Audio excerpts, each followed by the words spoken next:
వీళ్ళు పరిశోధన ద్వారా ఇచ్చిన సమాచారం ఎంత ఇంపార్టెంట్గా ఉందంటే, దొండకాయ బాగా తినటం వల్ల లెర్నింగ్ ఎబిలిటీ పెరుగుతున్నది, బ్రెయిన్ హెల్దీగా ఉంటున్నది, మతిమరుపు రావట్లేదు, పిల్లలకి జ్ఞాపక శక్తి బాగా పెరుగుతున్నది దీనివల్ల అని వాళ్ళు ప్రూవ్ చేశారన్నమాట.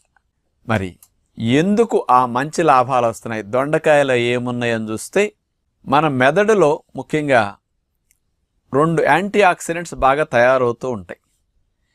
ఈ 2 యాంటీ ఆక్సిడెంట్స్ పేర్లు ఏంటంటే గ్లూటాథియోన్ ఒకటి, రెండోది సూపర్ ఆక్సిడేస్ డిస్మిసేజ్ అంటారు.